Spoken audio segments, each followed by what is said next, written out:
What's up, guys? This is Pangea Cat, and I'm back with another jiu-jitsu video.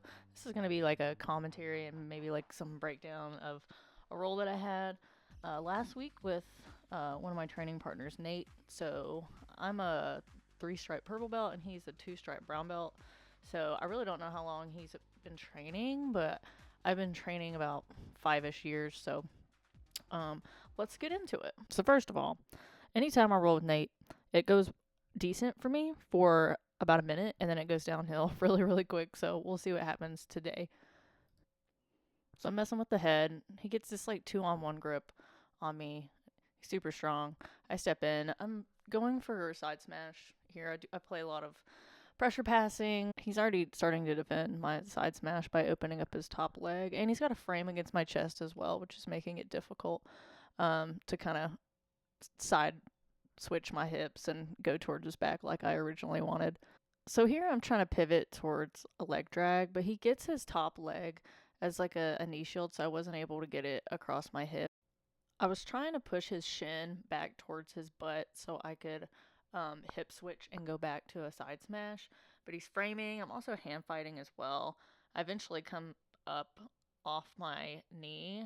We're in this like reverse De La Hiva situation. Then he tripods up, and at this moment I was like, boy, I don't even know what to do. But he recovers, and then I try leg drag again. Um, and I was trying to stack his hips, and then he just goes to turtle instead.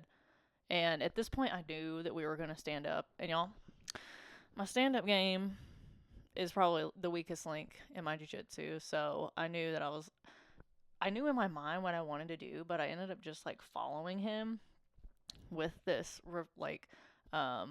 this body lock. And we stay here for far too long. And like looking back at this, I know that I should have just like gone for a takedown, or I was even thinking like crucifix too. I'll pause so we can look at that. Yeah, so when he's in this like quad pod position, I was thinking of going to crucifix from here, but I don't know. It may have been too risky. In the comments, let me know what you would have done from this position, because I need all the help I can get with my stand-up game. So here he drops back down to turtle, and I hit the crap out of my left knee, and I was like, oh god, that made me kind of nervous, but I am all good. He comes back up, and then I try and do leg drag again, but I'm just not in position. And so I ended up in this like top half guard situation, which I wasn't mad about at all. So I was just trying to control his wrist, and then he does this like octopus guard shit, and I don't know how to defend it really well. And there I go. Now I'm on bottom, and I stay here for a while. But I was like not gonna let this get the best of me. So just trying whatever I can to just be like defensive. I do have one butterfly hook in. Here in a second, you'll see me like shake my knee because it was like throbbing. So that is an official jiu-jitsu move, by the way. Just shake it out. But now I'm under mount. Oh, yep, there's the leg shake. Um, I was just hanging out here for far too long, and he starts to get the elbows away from my body, and I was like, oh man, now I'm gonna be in trouble. But I was just trying to stay patient.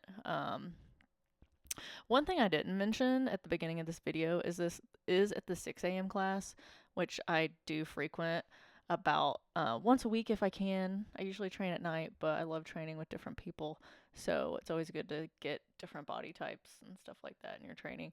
So I thought there was like a glimmer of hope with some recovery here, and then he just does this like high mount, and then I think he locks up a mounted a triangle.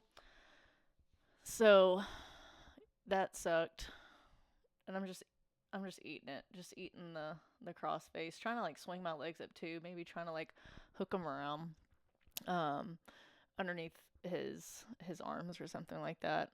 Um Kind of can't see what's going on here for our teammates, but they move out of the way here in a second, so just hang on.